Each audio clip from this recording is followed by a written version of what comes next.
हे students, welcome again. और plus one की accountancy का चैप्टर नंबर 11 कैश बुक का क्वेश्चन नंबर 24 हम सॉल्व करने जा रहे हैं। और स्टूडेंट्स, ये वाला क्वेश्चन भी जो है वो स्पेशल डिमांड पे है। किसी बच्चे ने मुझसे डिमांड की थी कि मुझे ये वाले क्वेश्चन सॉल्व करने हैं, सो इसलिए मैं ये क्वेश्चन यहाँ पे करके दिखा रही हूँ आपको। 23rd क्वेश्चन के लिए भी बच्चे ने बोला है, लेकिन बेटा यहाँ पे 23rd क्वेश्चन का सोल्यूशन आपको बुक में ही दिया हुआ है, तो इसको आप यहाँ से भी देख के सॉल्व कर सकते हो। सो 24 क्वेश्चन देखिए। 24 क्वेश्चन में है क्या? Mister Chaturvedi maintains two bank accounts, दो बैंक अकाउंट मेंटेन करता है वो एक साथ। Prepare his columnar cash book from the following particulars. अब यहाँ पे जैसे भी इंफॉर्मेशन दी हैं उन सब इंफॉर्मेशन की हेल्प से हमें उसकी क्या है, 3 कॉलम की कैश बुक प्रिपेयर करनी है। 2 उसके बैंक के अकाउंट है, 2 डिफरेंट बैंक्स में उसके अकाउंट है, और तीसरा जो है वो हम कैश का कॉलम रखेंगे। सो पहले क्वेश्चन देखिए। मई 1 को cash in hand, bank balance with Hong Kong bank and bank balance with city bank, तो 3 कॉलम हमें प्रिपेयर करने हैं। सो यहाँ से क्वेश्चन आप अपने बुक में देखते रहिए, मैं 1 बाय 1 ट्रांजैक्शंस को रीड करूंगी और उसको एक्सप्लेन करूंगी, और सॉल्यूशन आपको मेरी नोटबुक में स्क्रीन पे नजर आएगा, तो उसको देखते रहिए आप। Question number 24। यहाँ पे सबसे पहले तो ओपनिंग बैलेंसेस हमें दे रखे हैं मई 1 को। ठीक है, मई 1 को हम यहाँ पे बैलेंसेस को नोट करते हैं। To balance BD, cash in hand है 34,000। 34,000 हम लिखेंगे कैश के कॉलम में। हांगकांग बैंक है, वहाँ पे बैलेंस है 75,200 रुपीज़ का। और जो सिटी बैंक है वहाँ पे बैलेंस है 1,20,000 का। सो यहाँ पे हमने ओपनिंग बैलेंस नोट कर लिए हैं। नेक्स्ट ट्रांजेक्शन क्या है? Cash drawn from city bank for office use. अब ऑफिस यूज़ के लिए सिटी बैंक से कैश विड्रॉ किया है, तो उसके लिए क्या होगा? 3rd डेट को एंट्री होगी, कैश आ रहा है सिटी बैंक से, तो यहाँ पे एंट्री हो जाएगी टू बैंक। कितने आ जाएंगे यहाँ पे? 25,000 रुपीज़ कैश में आ जाएंगे। ये कॉन्ट्रा एंट्री रहेगी क्योंकि दोनों साइड होने वाली है ये, तो यहाँ पे हम लेज़र फोलियो के कॉलम में इसको C से दिखाएंगे। और दूसरी साइड भी हम ये एंट्री करेंगे बाय कैश, 3rd डेट को ही बाय कैश। कितना अमाउंट? 25,000, और वो है सिटी बैंक से। सो सिटी बैंक वाले कॉलम में हम लिखेंगे 25,000 रुपीज़। उसके बाद हमारी नेक्स्ट ट्रांजैक्शन है 8 मई को। 8 मई को क्या हुआ है? Sold goods to Dwivedi 80,000। अब 80,000 की गुड जो है वो द्विवेदी को हमने सेल की हैं, और received from him 20,000 in cash. अब 20,000 जो है हमें कैश रिसीव हुआ है, और बाकी का जो है वो बैलेंस, यानी कि जो 40 कितना बच गया? 60,000 बच गया। 60,000 जो है वो चेक रिसीव हुआ है, और वो किस डेट को हुआ है? 9th डेट को रिसीव हुआ है। और 15 डेट को हमने उसको जमा करवा दिया, और कलेक्शन के चार्जेस लगे हैं ₹25। तो 8 डेट को हम यहाँ पे रिकॉर्ड करेंगे, 8 तारीख को जो हमें कैश में रिसीव हुआ है टू सेल्स। कितना? 20,000 रिसीव हुआ है, तो 20,000 हम यहाँ पे लिखेंगे। बाकी का 9 डेट को रिसीव हुआ है, वो भी चेक के through, to cheque in hand. कितना? 60,000 रुपीज़, और वो किसका है? हांगकांग बैंक से ये एंट्री है, तो हांगकांग वाले कॉलम में लिखेंगे हम 60,000 रुपीज़। ठीक है, यहाँ पे हो गया हमारा 60,000 रुपीज़। अब नेक्स्ट क्या कहता है?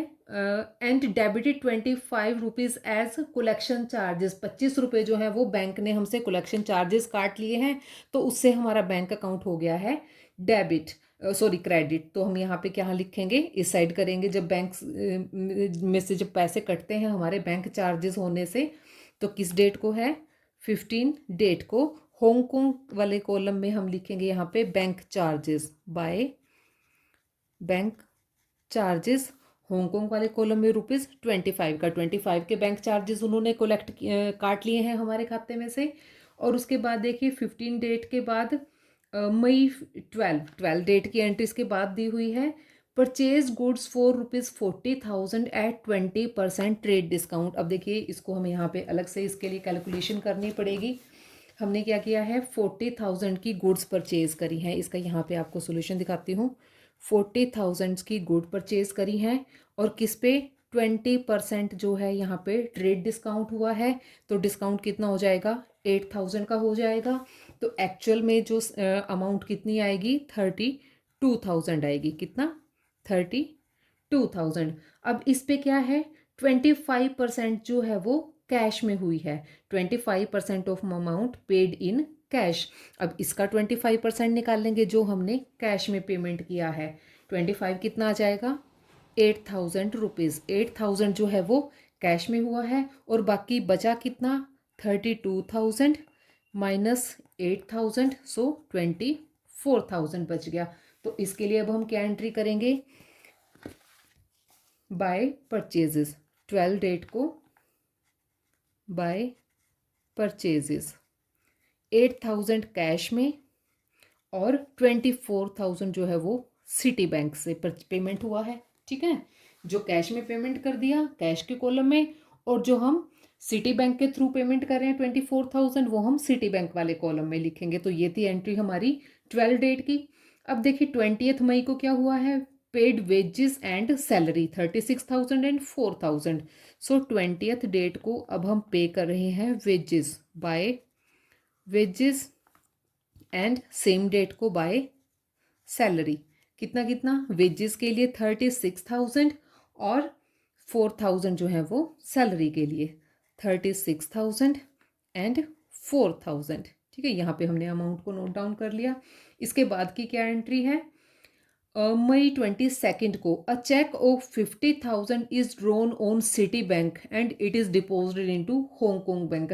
अब ये क्या है, एक बैंक में से चेक निकाल कर दूसरे बैंक में हमने उसको जमा करवा दिया है। तो क्या होगा, 22 डेट को दोनों साइड में एंट्री हम करेंगे टू सिटी बैंक। किस डेट को, 22 को टू सिटी बैंक, कितना, 50,000। तो इसके हांगकांग वाले कॉलम में लिखेंगे 50,000 और दूसरी साइड 22 डेट को ही बाय हांगकांग बैंक, यहाँ लिखेंगे हम सिटी को बैंक वाले कॉलम में ₹50,000। ठीक है, दोनों साइड आएगा ये, क्योंकि एक अकाउंट में से पैसे निकल के दूसरे बैंक अकाउंट में हमने जमा करवा दिए हैं। 22 के बाद है 23 डेट को, परचेज्ड लैंड फॉर 3,20,000। अब हमने क्या है, 23 डेट को लैंड परचेज किया है बाय लैंड, और पेमेंट कितना हुआ है, 3,20,000 हांगकांग वाले बैंक से। सो 3,20,000 हांगकांग वाले कॉलम में लिखेंगे हम, लैंड हमने परचेज किया है। इसके बाद है मई 24 को, 24 डेट को क्या एंट्री हुई है, a cheque of 10,000 which was received from Mohan and was deposited into City Bank on 25 April, यानी कि लास्ट मंथ में ये ट्रांजैक्शन हुई थी। 25 अप्रैल को हमने 10,000 का जो चेक था वो बैंक में जमा करवाया था, लेकिन अब वो क्या है, 25 अप्रैल को वो डिसोनर हो गया है। 25 अप्रैल को क्या हो गया है, डिसोनर हो गया है। And debited ₹100 as bank charges, 100 rupees जो है वो बैंक चार्जेस चार्ज किए हैं चेक डिसोनर होने की वजह से। The amount of dishonoured cheque and bank charges is received from Mohan in cash 25। अब 25 डेट को 10,000 रुपये और उसके ऊपर 100 जो बैंक चार्जेस थे, दोनों के दोनों हमने कैश में रिसीव किया है। तो इसको हम कैश में एंट्री करेंगे 26 डेट को टू कैश। ठीक है, कितना, सॉरी टू मोहन, मोहन से हमने रिसीव किया है ना, तो टू मोहन से कितना, 10,100। 10,000 का चेक था और 100 रुपीज़ जो बैंक चार्जेस हमने पे किए थे, अब वो भी हमने मोहन से रिसीव कर लिए हैं। 26 डेट को देखिए, डिपॉजिटेड कैश 30,000 इन हांगकांग बैंक, ये काउंटर एंट्री होने वाली है। जो 30,000 कैश था हमारा वो हमने हांगकांग बैंक में जमा करवा दिया है। तो 26 डेट को टू कैश, हांगकांग वाले कॉलम में आएगा 30,000, काउंटर एंट्री है तो यहाँ पे हम सी से लिखेंगे, और ये दूसरे साइड में एंट्री होने वाली है 26 डेट को ही बाय बैंक, कितना, 30,000 यहाँ कैश वाले कॉलम में आएगा। इसके बाद 26 डेट की एंट्री हो गई है। 28 को देखिए, sold old typewriter for 2,000 and old newspaper for 200 in cash. अब 28 मई को हमने क्या किया है, टाइपराइटर सेल किया है, 2 टाइपराइटर, कितने का, ₹200 का, सॉरी 2,000 का, और साथ में ओल्ड न्यूज़पेपर सेल किया है 2 न्यूज़पेपर, कितने के, ₹200 के। ठीक है, ये हमारा आ गया है कैश के कॉलम में। अब इसके बाद है interest charge by Hong Kong Bank. अब हांगकांग बैंक ने इंटरेस्ट चार्ज किया है 30th डेट को bye interest charges. Interest charges कितने हैं 400 रुपीज़ के, तो हांगकांग वाले कॉलम में लिखेंगे हम ₹400। और लास्ट एंट्री है 31 मई को, bank charges by Citi bank 180 and by Hong Kong bank 340। 31 date को यहाँ पे भी बैंक चार्जेस हैं by bank charges. Citi bank में कितने हैं 180 और हांगकांग बैंक में 340। सो हांगकांग वाले कॉलम में 340 और सिटी बैंक वाले में 180। तो यहाँ पे हमारी ट्रांजैक्शंस हो गई हैं कंप्लीट। अब हम इनका टोटल करेंगे और इनका बैलेंस निकाल लेंगे। बैलेंसिंग फिगर देखिए कितना आएगा। जो कैश बैलेंस है वो आ रहा है 13,300 बाय बैलेंस CD। 13,300 रुपीज़ आएगा कैश का बैलेंस। और हांगकांग बैंक का जो बैलेंस है वो हमारा ओवरड्राफ्ट आने वाला है कितना, टू बैलेंस CD हम लिखेंगे, इस साइड आ जाएगा। ये हांगकांग बैंक का जो है वो ओवरड्राफ्ट आने वाला है 1,05,565 रुपीज़। आप इनका टोटल करोगे तो यही अमाउंट आएगी। और सिटी बैंक का जो बैलेंस आया है वो आ रहा है 10,720 रुपीज़। तो ये था हमारा question number 24। So students enough for now. और भी स्टूडेंट्स अगर आपको कोई प्रॉब्लम है, आप किसी स्पेशल क्वेश्चन का सॉल्यूशन चाहते हो तो कमेंट बॉक्स में मुझे बता सकते हो। Thank you so much.